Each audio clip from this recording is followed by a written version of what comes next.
Hi, I'm Rebecca, And I'm Sunshine. and we're with Waffle Flower Crafts. So, Rebecca, what are we doing today?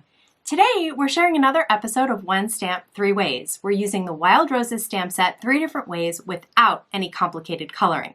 Oh, great. Well, let's get started.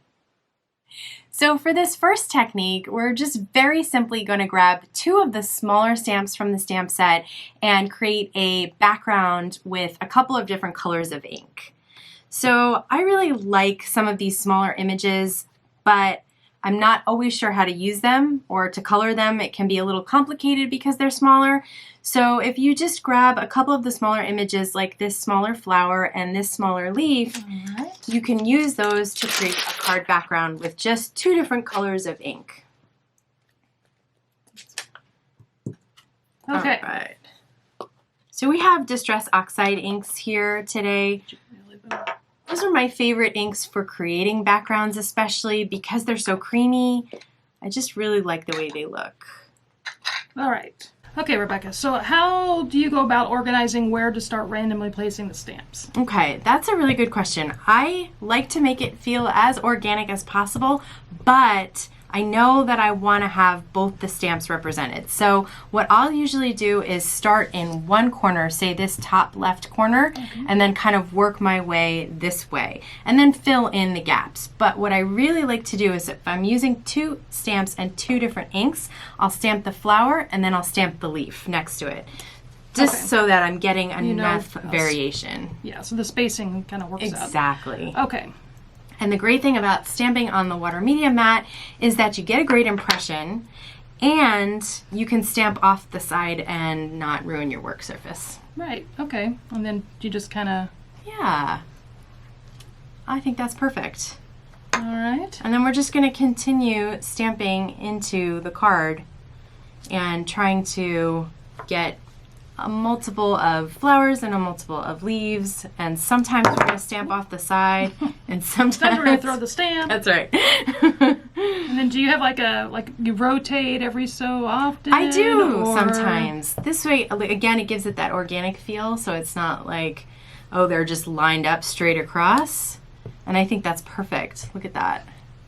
So like Sunshine just did, she just rotated which was the top and which was the bottom, just to give it a more natural look, so it looks like a natural pattern, not something that we're doing straight across. I love this. This looks so cool.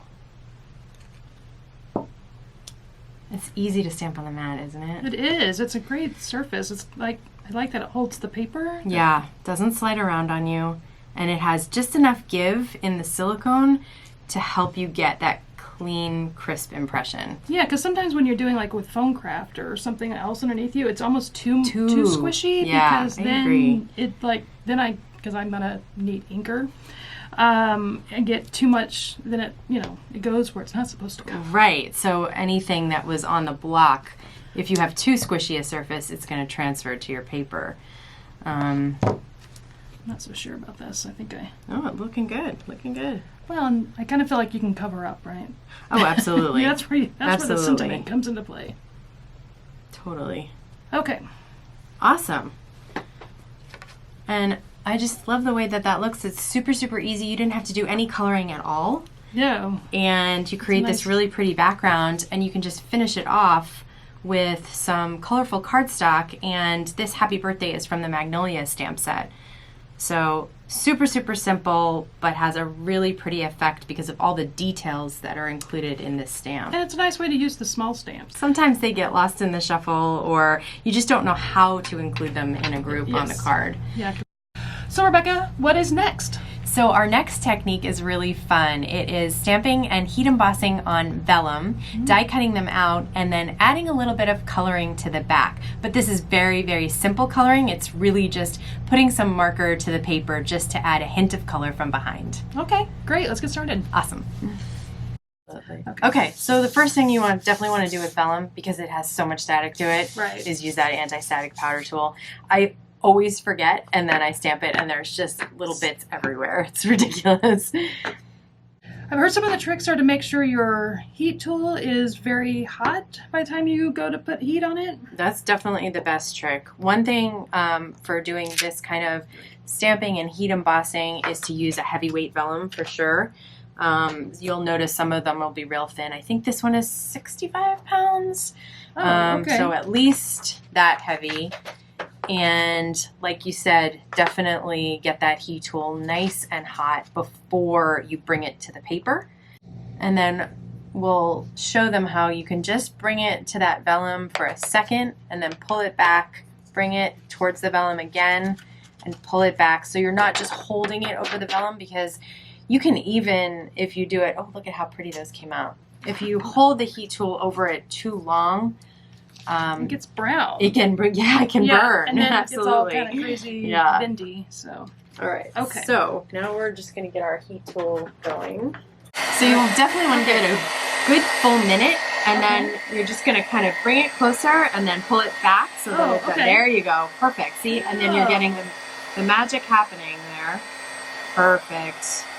Without hardly any warping going on. And honestly, with this technique, warping isn't really an issue because we're going to die cut them anyway. Awesome. Those look so pretty. Okay. All right. So actually, we're going to do the coloring first before we die cut. I think it's a little bit easier with these. With other die cuts and cardstock, you can leave them on the mat, even those tiny little die cuts, and they don't move around. Right. But with the vellum, I feel like it's easier to see where you're coloring if you kind of keep them all on that one sheet. Okay. Yeah. So we're going to flip it over. All right. And you can still see, I don't know if you guys can see it in the video, but you can still see from here where the lines of the color are. So you're just going to add some pretty pink behind here. And really, it's nothing fancy, just some swipes of color. And then we'll flip it over to see how it looks. And if you want to add some more color, we can. Okay. And any of those pinks is fine. All right. So start with that. And we're not doing any kind of like crazy blending or even... we're just kind of shading. We're not really coloring the whole thing. We're I would just do some little swipes of color from the middle towards the outside. And you might want to use the brush tip for this. I don't know. I think it's easier. You have more control. Yeah, and then you got that nice wispy effect, which kind of flowers have. They have that pretty, really wispy effect from the center to the outside. And this is also mimicking watercolor. Yeah. Right? Totally, totally. So check that out, like you said, with the white background. It looks pretty. Yeah. Let me go a little bit. Use a slightly darker. Yeah. And you can definitely use any alcohol markers with this technique. You'll have to test other markers that you have. I know that alcohol markers stay on vellum. They're not going to smear once they dry. Other markers, especially water-based markers, may not stay because that vellum does have that plastic in it. Right. So you'll just have to test them out and see whether or not you can make them stay on there. And again, since it's on the back, it's not going to rub off on your recipient. Off your friend's hands. Yeah, exactly. So it's just whether or not you like the look of it. Super, super simple. Okay. Nothing intense or crazy going on here. You don't need to know anything about coloring or blending or anything. And like you said, Sunshine, I really like the watercolor effect it kind of gives without doing any watercoloring. Yeah, it's just sort of a soft. Yes. Well, sometimes it's a pain to get out the paints. Exactly. All these techniques are for sort of quick and simple and easy, using a really beautiful stamp set, but not having to do anything crazy. Great. And then do you just let it air dry, or can you hit it with the heat tool? Yeah, I don't even think you need to. Those Copics dry really fast. So I think we can put these through the die cut machine and we'll be right back. Great. Okay, so we've got them die cut out, so here they are. You can kind of see that color, a little translucentness about them. And here's the card that I finished. I just did doubles of everything, and you can see it's got that really pretty watercolor effect. I think you could definitely use different embossing powder as well, maybe silver or gold, but I really like the white on white here and the soft look for it. Okay, Rebecca, we have one more technique. What are we doing now? Okay, so for this last technique, we are going to stamp and no line coloring, but very basic. And then we're going to restamp it and heat emboss over it to cover up any mistakes or inconsistencies or anything like that. Great. All right. So for this technique, you do need a stamp positioner, or if you don't have one, it's a little trickier. We're going to line up our 4 stamps right on a piece of white cardstock, and these are the 4 that we're going to use. And after we stamp them with a no-line coloring ink, we're going to keep the stamps in the MISTI. So for today's no-line coloring, we're going to use the Waffle Flower Coffee Loves Milk, and you can just ink it up just enough so that you can see. You don't have to go crazy and make it real dark because we don't want to actually see this color. Although it's not much of an issue because we are going to stamp and heat emboss over it. So you just want to give yourself a guideline for your coloring. All right. It's perfect. Okay, is that enough? Yep, that's perfect. As long as you can kind of see where you're going to lay down your color. Okay, normally for Copic coloring, I like to start with my lightest color, but this time we're going to start with the darkest color. And basically, for example, on the leaf, we're going to start with the darkest color in the center and make some swipes towards the outside. Same thing with the pink. We're going to start with our darkest color in the middle and kind of bring some dark color on the outside. And then after that, we'll come in with our lighter color. But again, this is all going to get covered up with heat embossing. So it really doesn't matter. It doesn't have to even look remotely good when you're doing it. It can just be throwing down some color. Okay, well, that's sort of my coloring. My kind of color. I agree.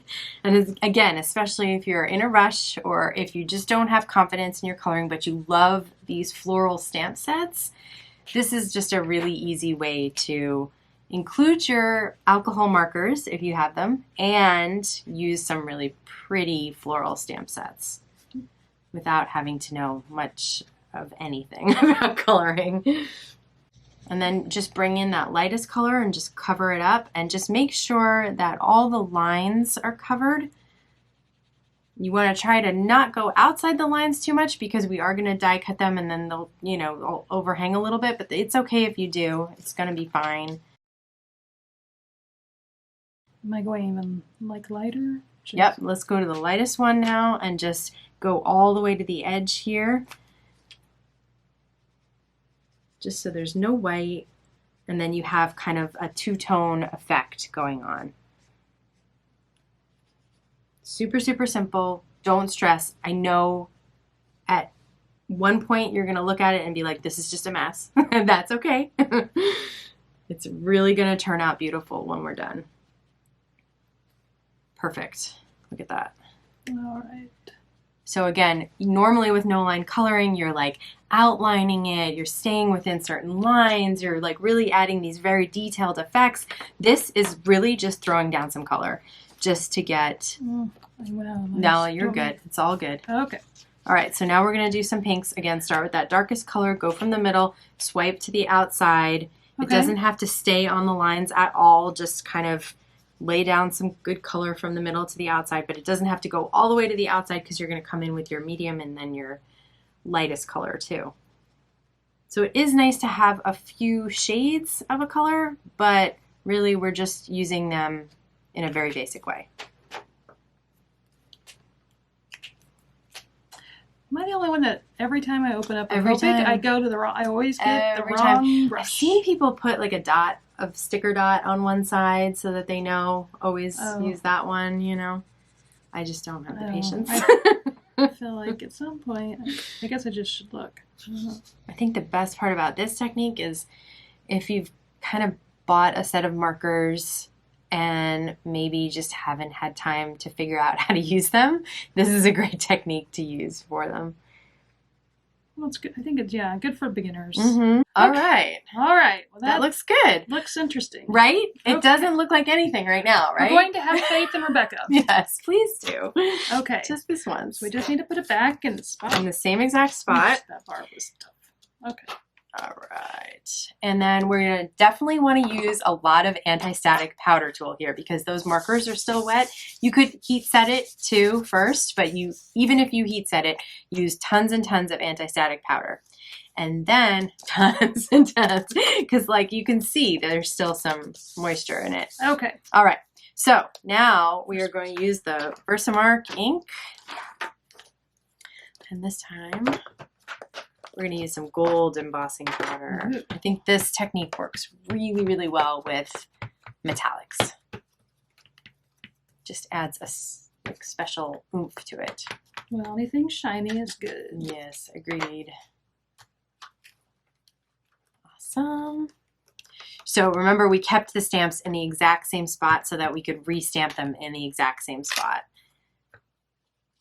Looks good. Should I hit it again? Or? Sure. Why not? All right. Awesome.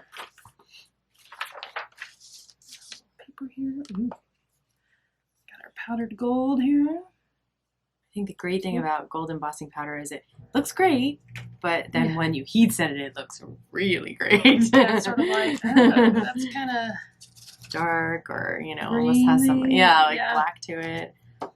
Yeah, definitely with this technique that you want to tap off the excess. Perfect. That looks so good. All right. All right. All right. Okay. There it goes. I guess it wasn't as hot as I thought it was. All right. Awesome.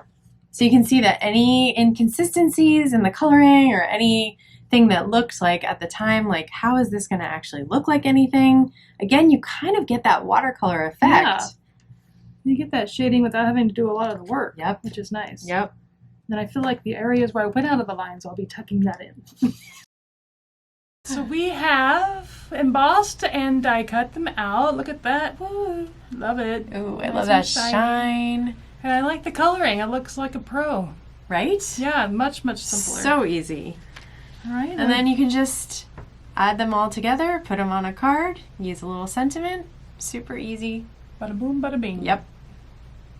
Well, great. Well, those were very simple techniques. So, Rebecca, that was 3 great coloring tips. Yeah, really easy ways to use the Wild Roses stamp set and not have to know a thing about coloring, honestly. Yes. Love it. Let's continue this conversation down below in the comments. And if you have any other tips and tricks, I would love to hear them. Thank you so much for stopping by today. See you soon.